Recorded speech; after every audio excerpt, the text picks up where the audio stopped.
Hello everyone, myself Ram Pachauri, faculty of allied health sciences.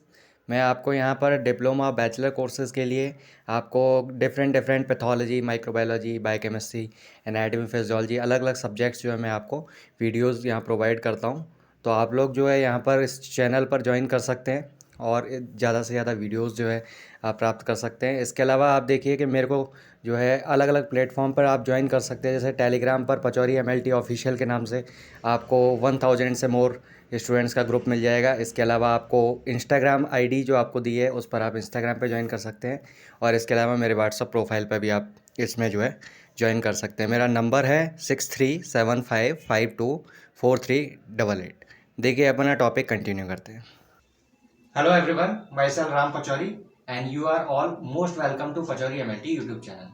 Last videos हम tissue को लेकर के एनाटॉमी फिजियोलॉजी में देख चुके हैं, जिसके अंदर हमने टिश्यू को epithelial tissue, connective tissue, muscular tissue और इसके अलावा नर्वस टिश्यू, इन 4 पार्ट्स के अंदर हमने देखा था। ठीक है, हम एपिथेलियल टिश्यू को पहले भी पढ़ चुके। एपिथेलियल टिश्यू के अंदर हमने डिफरेंट टाइप के जो है टाइप्स हमने एपिथेलियल टिश्यू के पढ़े थे। आज हमारे को एलिमेंट्री कैनाल की हिस्टोलॉजी देखनी है। ठीक है, DMLT और BSc-MLT के पर्पज से अगर हम देखें तो एनाटॉमी और फिजियो के एग्जाम में ये आपका हिस्टोलॉजी ऑफ एलिमेंट्री कैनाल है, ये 5 नंबर के अंदर आपको क्वेश्चन पूछा जाता है। ठीक है, या फिर आपको जो है स्मॉल इंटेस्टाइन के अंदर डाइजेशन और एब्जॉर्प्शन, ये क्वेश्चन 20 मार्क्स के अंदर आपको पूछा गया है, कई बार एग्जाम में देखा गया है। ठीक है, तो आज हमारे को स्मॉल इंटेस्टाइन और लार्ज इंटेस्टाइन को जो टिश्यू लेवल पर बात करें या माइक्रोस्कोपिक लेवल पर बात करें तो हमारे को कैसा दिखता है वो हमारे को आज देखना है। ठीक है, तो हमारे देखें तो हिस्टोलॉजी ऑफ एलिमेंट्री, हिस्टोलॉजी का मतलब बेसिकली हम टिश्यू लेवल पर बात कर रहे हैं। हमने जैसे लास्ट टाइम पढ़ा भी था कि हिस्टोलॉजी का मतलब क्या होता है, स्टडी ऑफ टिश्यू।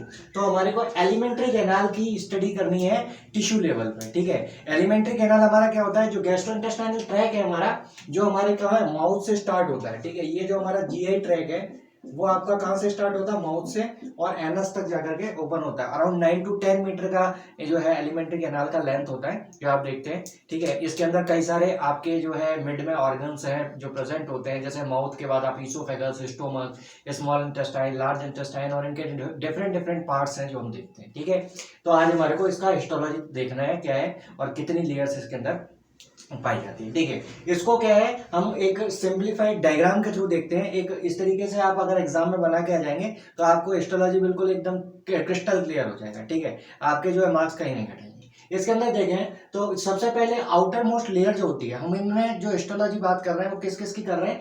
पहला जो है वो ईसोफेगस है, दूसरा स्टोमक, तीसरा ड्यूडेनम और चौथा आपका जेजुनम और इलियम। इन सभी के अंदर आपको कुछ सिमिलैरिटीज मिलेंगी और कुछ आपको डिफरेंसेस देखने को मिलेंगे। तो देखिए सबसे पहले अगर हम बात करें तो जो आपका सिरोसा लेयर है, जो सबसे आउटर मोस्ट लेयर है, जैसे आप यहां से स्टार्टिंग कर रहे हैं, ये आपको इनर लेयर दिखा रखी है।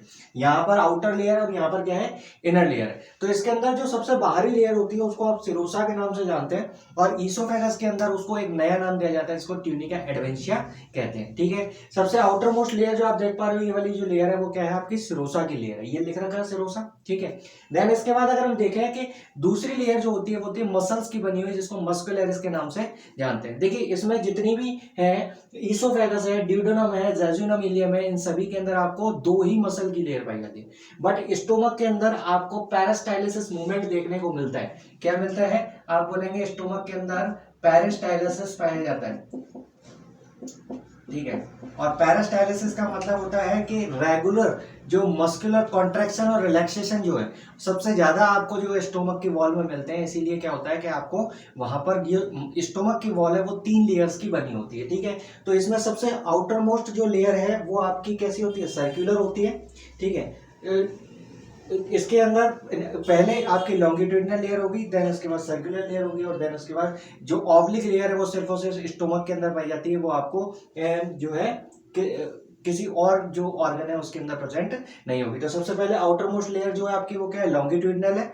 फिर इसके बाद अंदर की जो लेयर होती है वो आपकी सर्कुलर होती है, और जो ऑब्लिक लेयर है वो सिर्फ और सिर्फ स्टोमक के अंदर प्रेजेंट होती है। ठीक है, फिर इसके बाद अगर हम बात करें तीसरी लेयर की, तो तीसरा लेयर होता है आपका सबम्यूकोसा का। ये सबम्यूकोसा का जो लेयर है वो उसके अंदर आपको ब्लड वेसल्स और लिम्फ वेसल पाए जाते हैं। क्या क्या मिलते हैं, एक तो मिलेगा ब्लड वेसल, ठीक है, और इसके अलावा क्या मिलेगा, पहला तो ये गया, और दूसरा आपका लिम्फ वेसल। ठीक है, और कुछ आपको नर्व फाइबर्स भी देखने को मिलेंगे। ये आपको हर लेयर के अंदर पाए जाएंगे। जैसा कि आप ये देख पा रहे हैं, ये आपकी ब्लड वेसल्स हैं, ये कुछ नर्व फाइबर्स दिखा रखे हैं, और इसके अलावा आपको जो है नर्व सप्लाई भी यहाँ पर देखने को मिलती है। देखिए इसके अंदर हमने देखा कि ये जो लेयर्स पाई जा रही हैं, इनमें आपको जो है कुछ प्लेक्सस प्रेजेंट होते हैं, कुछ न्यूरॉन्स होते हैं जो हमारे मस्कुलर कॉन्ट्रैक्शन और रिलैक्सेशन के लिए हेल्प करते हैं।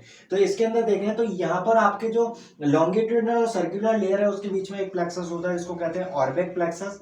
और इसके अलावा जो आपका ऑब्लिक मसल का जो सबम्यूकोसा के साथ जो ये आपका जो सर्कुलर लेयर है उसका जो है सबम्यूकोसा के साथ देख रहे हैं, तो वहां पर एक प्लेक्सस प्रेजेंट है, उसको आप मिजनर प्लेक्सस के नाम से जानते हैं। तो दो टाइप के प्लेक्सस हैं आपका, एक तो लॉन्गिट्यूडनल मसल का जो है सर्कुलर मसल के साथ में जो प्लेक्सस बीच में पाया जा रहा है उसको ऑर्बिक प्लेक्सस कह रहे हैं, और साथ ही आपका जो है जो सर्कुलर मसल है उसका जो है सबम्यूकोसा के साथ में जो आपको प्लेक्सस मिल रहा है वो मिजनर प्लेक्सस के नाम से जाना जाता है। ये हमारे मस्कुलर कॉन्ट्रैक्शन और रिलैक्सेशन को क्या करता है, जो है कंट्रोल करने का काम करता है। तो ये बेसिकली 3 लेयर्स अपन ने देख ली। सबसे पहले आपकी सिरोसा लेयर, देन उसके बाद मस्कुलरिस, मस्कुलरिस के बाद सबम्यूकोसा। ठीक है, अब हमारे को मेन इंपॉर्टेंट चीज जो है वो आपके क्या है, म्यूकोसा लेयर के अंदर आती है। तो म्यूकोसा लेयर में कई सारी स्ट्रक्चर्स हैं जो प्रेजेंट होती है। जैसे अपन देखें कि जो ईसोफेगस है, ईसोफेगस के अंदर म्यूकोसा में इतने फोल्डिंग्स नहीं मिलते, बट जैसे जैसे आप स्टोमक, ड्यूडेनम और जेजुनम इलियम की तरफ जाते हैं तो वहां पर आपको फोल्डिंग्स देखने को मिलती है। जैसा कि आप यहाँ देख पा रहे हैं, ये फोल्डिंग्स है, इनको आप क्या कहते हैं, ये विलाई है। बेसिकली विलाई क्या होते हैं, एब्जॉर्प्शन के लिए हेल्प करते हैं।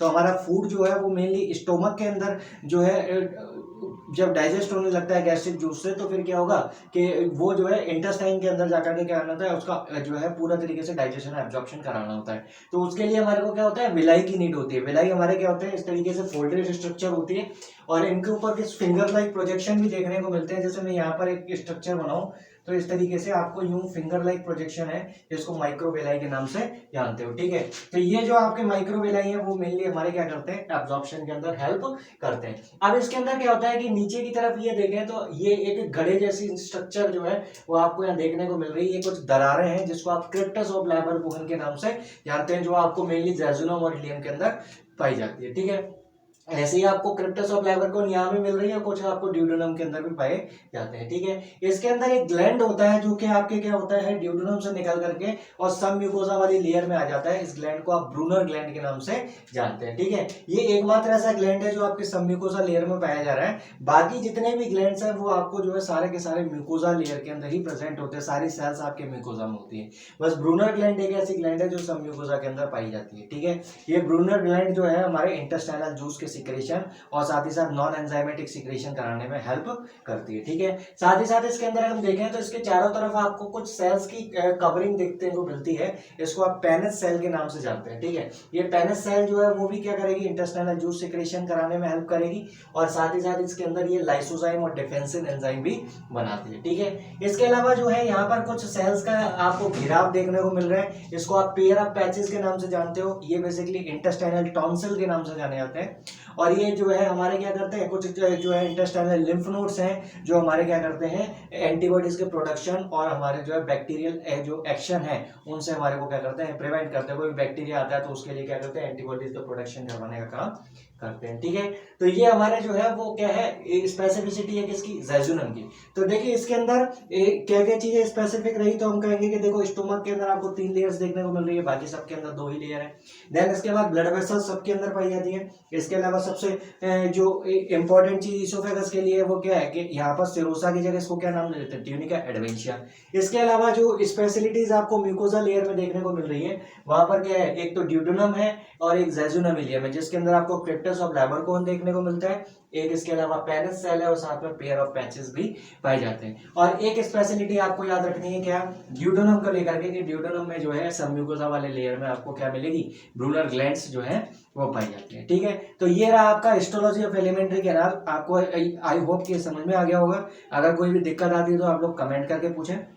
इसके अंदर अगर हम जीआई ट्रैक के रिलेटेड डिसऑर्डर्स की अगर हम बात करें, कुछ एक कैंसर्स की बात करें, तो अगर हम कहेंगे कि इसमें कई तरीके के डिसऑर्डर्स हो सकते हैं। जैसे ईसोफेगस के अंदर किसी तरीके के ऑब्स्ट्रक्शन हो गए, या उसमें जो है जनरली क्या होता है कि जो स्टोमक के अंदर जो कार्डियक स्फिंक्टर ओपन होता है, वो कार्डियक स्फिंक्टर कभी कभी क्या होता है कि जो लोअर इसोफेजियल स्फिंक्टर हम बोल रहे हैं जिसको, वो क्या है, अगर ओपनिंग हो और जो उसका कॉन्ट्रैक्शन रिलैक्सेशन है वो अगर जो है आपका प्रॉपर नहीं हो पा रहा, तो उसकी वजह से एक डिजीज हो जाती है जिसको आप कार्डियोस्पाज्म या फिर एक्लेजिया के नाम से जाते हैं। क्या कहते हैं? कार्डियोस्पाज्म। क्योंकि ये जो है आपका क्या है कि कार्डियक स्पिंक्टर जो है उसका क्या हो गया है, आपका प्रॉपरली ओपनिंग उसकी नहीं हो पा रही। इसकी वजह से पेशेंट को डिस्फेजिया की प्रॉब्लम सॉल्व कर जो है देखने को मिलती है, पेशेंट को निगलने में दिक्कत आती है। ठीक है, तो इसके अंदर आप जो है एक डायग्नोस्टिक टेस्ट करवाते हैं कॉलिसिस्टोकाइनिन, जिसके द्वारा अपन उसका जो है इसोफेजाइटिस और जो आपके जो कार्डियोस्पाज्म है उसको आप डायग्नोस करने का काम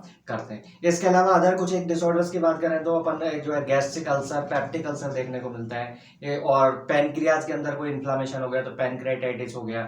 इसके अलावा जो है आपके कॉन्स्टिपेशन में लार्ज इंटेस्टाइन के अंदर जो फीसिस है वो स्टोर हो जाता है। तो ये कई तरीके के डिसऑर्डर्स हैं जो आपने को देखने को मिलते हैं। किसी अदर वीडियो के अंदर गैस्ट्रोइंटेस्टाइनल ट्रैक्ट के जो है ट्यूमर्स और उनके डिसऑर्डर्स के बारे में बात करेंगे। जब तक के लिए थैंक यू सो मच।